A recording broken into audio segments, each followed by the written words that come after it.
We're onto something big here, and it affects all of you. It's the food pyramid, which turns out is a pyramid scheme.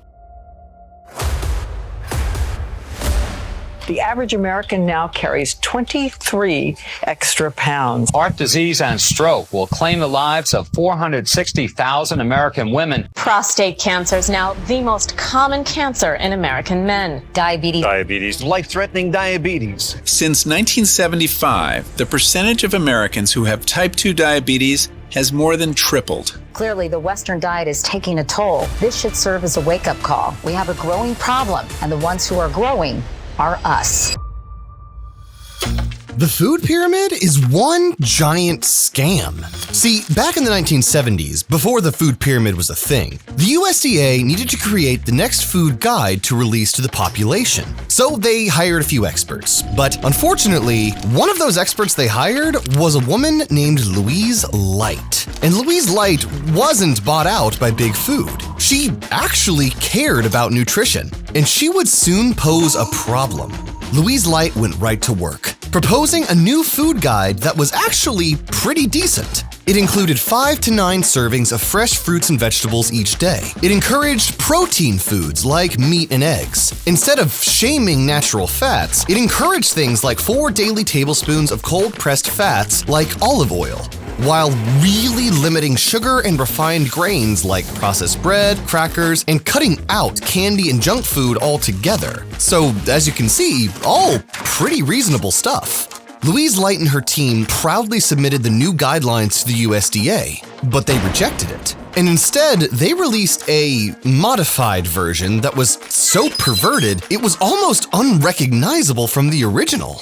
Instead of just 2 to 3 servings of grains a day, now it told Americans to eat 6 to 11 servings. That's up to 13 slices of bread a day, or almost an entire box of sugary cereal. And yes, these recommended grains included incredibly healthy American sliced bread, crackers, and of course, we can't forget about the breakfast of champions, cereal. Food pyramid that we were taught in school about said the recommended amount for bread, cereals, and grains was 6 to 11 servings a day. 11 bowls of cereal a day. 11 slices of bread a day.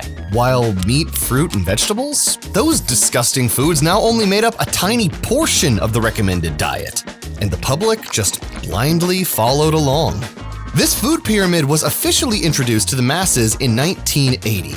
It was supposed to be healthier, and yet obesity kept skyrocketing. Look what's happened since 1980. Rise in U.S. overweight obesity coincides with the beginning of the dietary guidelines. In following the food pyramid, a 15-year-old girl can eat a daily menu consisting of a bowl of Lucky Charms with low-fat milk and a glass of orange juice from concentrate for breakfast, cheese-flavored crackers for a morning snack, a cheeseburger on a whole grain bun with French fries and a Coke for lunch, chocolate pudding and grapes for an afternoon snack, and chicken nuggets with a biscuit and canned green beans for dinner, with low-fat ice cream for dessert. Why? Because the food pyramid was never about your health. No. According to Louise Light, the food pyramid was sold to the highest bidder, and that highest bidder was the grain industry.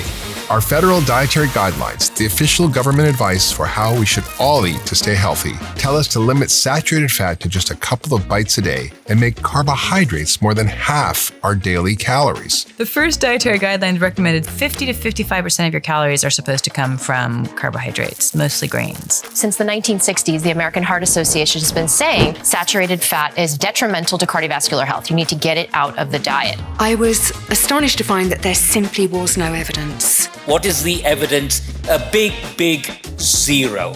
Many people associated with the American Heart Association had been advising people to consume margarine that was loaded with trans fat, although lower in saturated fat. As it turns out, people who had more trans fat in their diet had higher rates of heart disease and diabetes. What we told people is to get off a possibly unhealthy fat called saturated fat and replace it with a fat that we subsequently learned actually does give you heart attacks. Every 5 years, the government reformulates the dietary guidelines for Americans, and We looked at the panel that pulled it together, 11 people. 6 of the 11 had financial relationships with the food industry. When a kid is pulling his tray down the school lunch line, see federal policies in action. There are burgers topped with cheese, the milk is heavily subsidized, but the vegetables and fruits a little bit harder to find. And this is because the government contracts are going to particularly the meat producers and other producers as well. It has nothing to do with the health of the children. It has all to do with the financial health of the big agribusiness entities.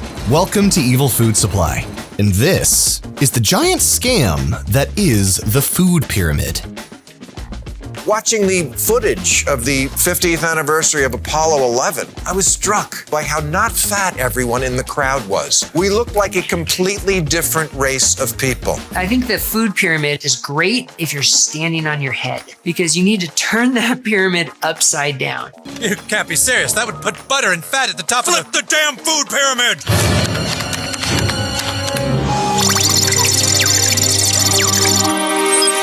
Nutrition is stabilizing.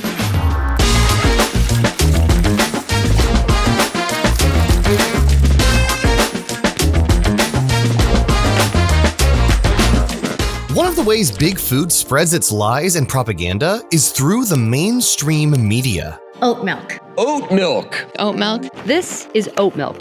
And if you want to easily be able to cut through all the lies and get to the truth, then you gotta check out Ground News. It is the simplest way to get your news without being influenced by big media. On its website and app, you get a quick visual breakdown of the news outlets covering a story, alongside their ownership, general bias, and factuality. For example, recently, McDonald's laid off people, but depending on the headline you read, you would have come to a completely different conclusion. The Wall Street Journal's headline goes, McDonald's cuts pay packages for some employees, while the New York Post's headline reads, McDonald's lays off hundreds, cuts pay for workers, closes field offices. But thanks to Ground News, we got to easily see the whole picture. You can also see how reliable the news outlets reporting on a story are with their factuality score, and who's actually pushing the story. Are independent news outlets pushing it, or giant media conglomerates? If you're a fan of this channel, you're gonna love Ground News. And for a limited time, they're giving you 30% off their Vantage plan when you go to ground.news/evilfood. That's 30% off for going to ground.news/evilfood with the link below.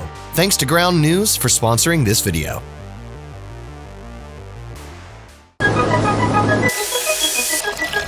During the 70s, pretty much every country around the world was in the midst of a giant grain shortage, and it was looking bleak. Soybean was down 7%. Canada's wheat production was at a 10-year low. Rice was down in Asia because of monsoons. But the biggest loser in all of this? The Soviets. Thanks to both bad weather and bad central planning, the Soviet Union was in dire straits. And if the Soviets didn't get their hands on some grain, there was going to be mass starvation and civil unrest. So the Russian government had no choice but to go to the Americans and beg them for help. And because the US just couldn't say no to a massive grain purchase, America agreed. America sold them the grain.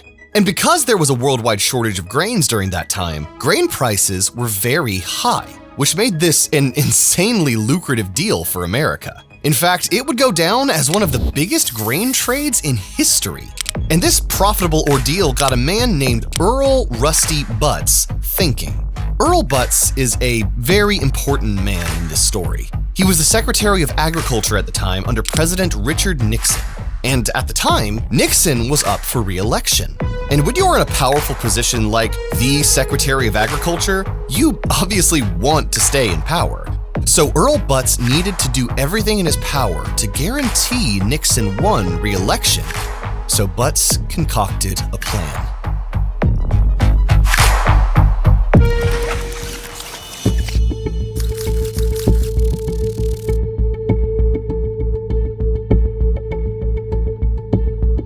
One of the most powerful political bases you can get on your side as a politician are the nation's farmers, the people that grow the nation's wheat, soybeans, and corn. He knew that if he could earn the support of the farmers, the presidency would be in the bag. And as the Secretary of Agriculture, Butz was in the perfect position to make them very, very happy. At the time, the grain market in America was actually pretty regulated. There were production limits and very strict policies that had been in place since the Depression.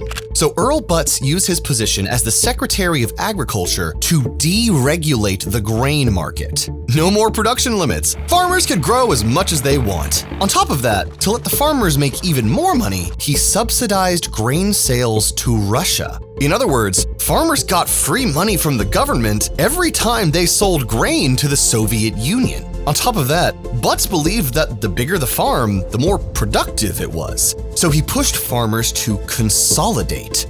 Small, humble family farms? No! Earl Butz's slogan was, "Get big or get out," and "Adapt or die." Butz didn't want farmers. No, he wanted agribusinessmen. And that's exactly what he got. Now, the agribusinessmen of America were even more powerful than before. They were pumping out more grain than ever before. They were swimming in more cash than ever before. And they were definitely rallying behind Nixon more than ever before. And it worked. Nixon would go on to spend another 2 years in office, and Earl Butz for another 4 years. But then, the world no longer had a grain shortage. While at the same time, America was growing way more corn, soy, and wheat than ever before. The Soviets didn't need that much grain anymore. So now, all those artificial profits the farmers were making were at stake. We can't have that now, can we? So what are we to do with all this extra grain?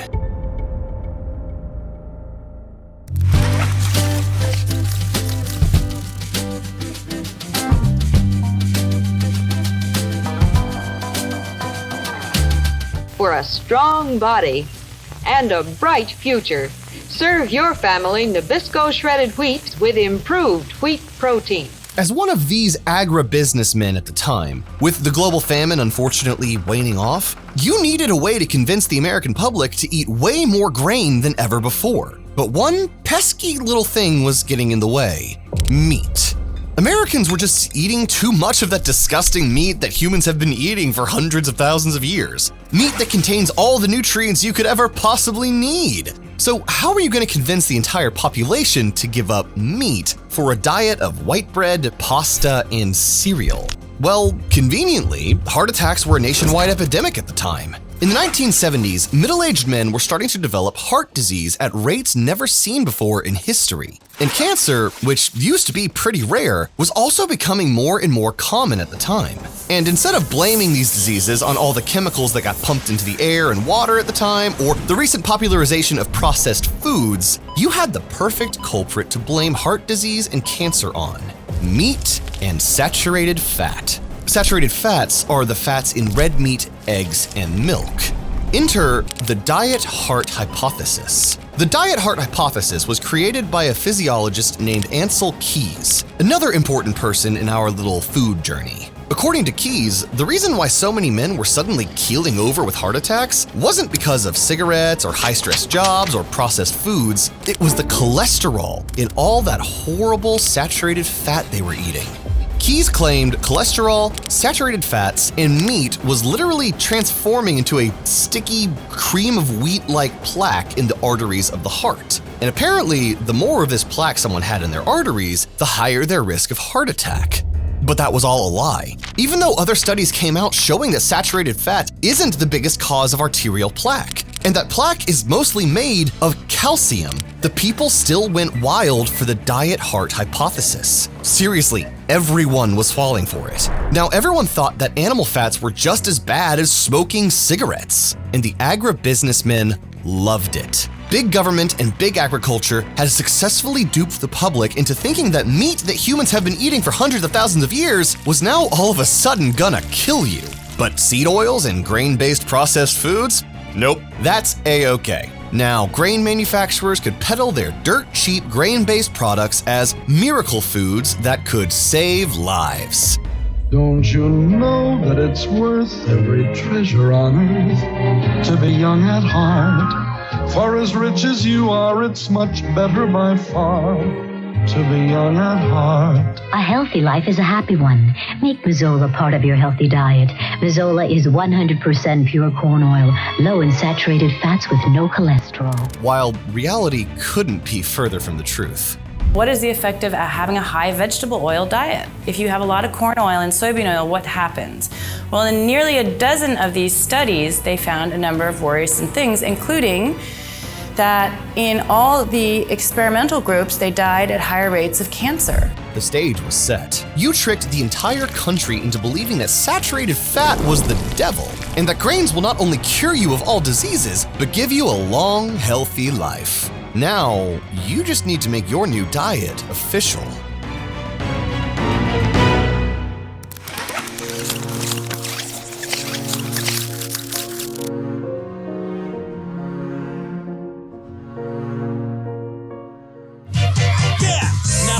Fun, but it's more than treats. Hey, look at mama, I watch what I eat. Give me 5 food group. Give me grain group for energy. Fruits and veggies for vitamins, please. Meat group for strong bodies. Milk group for bones and teeth. Eat the others only sparingly.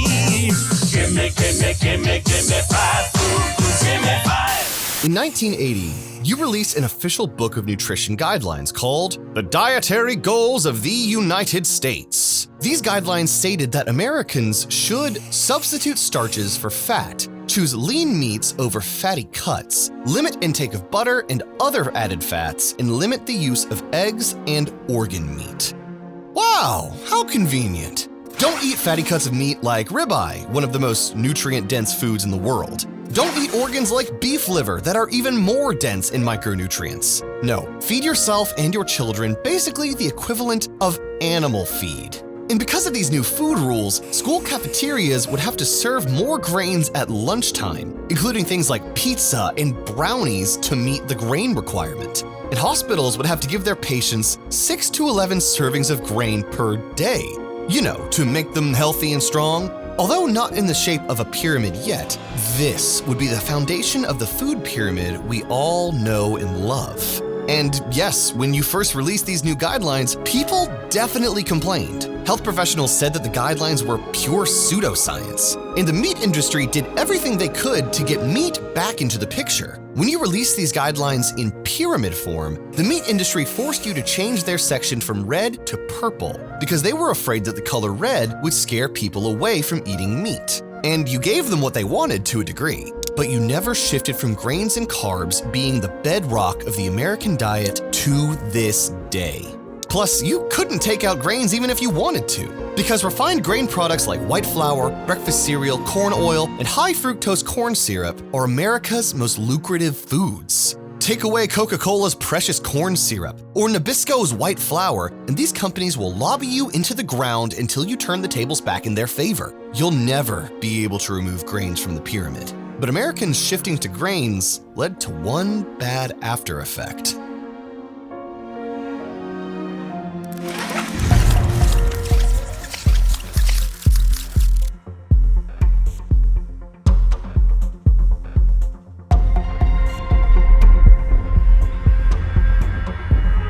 If I'm gonna help my brain come to fruition, I'm gonna have to feed it quality nutrition. We love the cookies, but they're not sufficient. We need veggies to make our bodies efficient. Roll my chicken in a wrap, don't jam it in a nugget. Get hyped for healthy snacks, fresh food, we love it. Pretty good. Holla! After years of successful grain pushing, you started to notice that your bulletproof diet was making Americans, well, fat.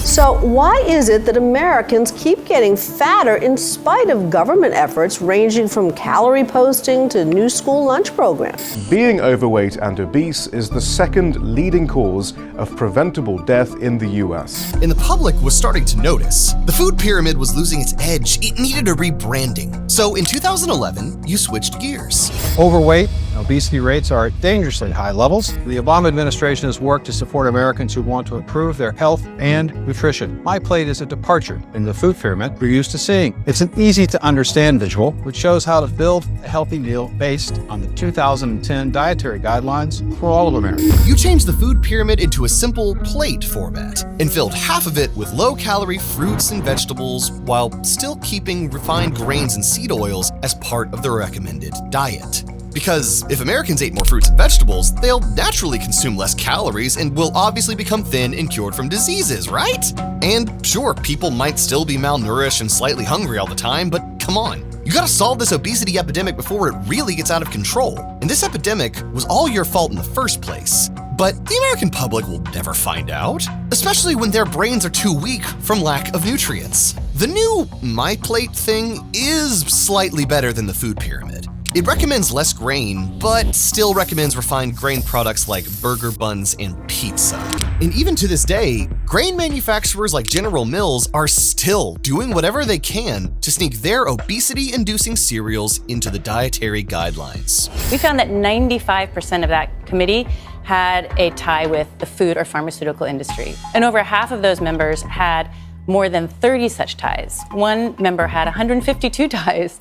And the most common ties were with General Mills and Kellogg's. Again, you see those names again. So these big food conglomerates are stacking the deck inside the government, and they're paying for grants to study these unhealthy foods that then they say are healthy, and then they get recommended, and that's how these people make money. So eat more meat. Don't be afraid of natural fats. Definitely be afraid of seed oils and processed foods. In fact, a good rule of thumb is to just eat the opposite of whatever big government and big food tells you to. And you want to know what they want you to eat next? Lab-grown meat. Ah, yes. The U.S. Department of Agriculture just approved lab-grown chicken to go on sale in the U.S., and it's coming to a restaurant near you.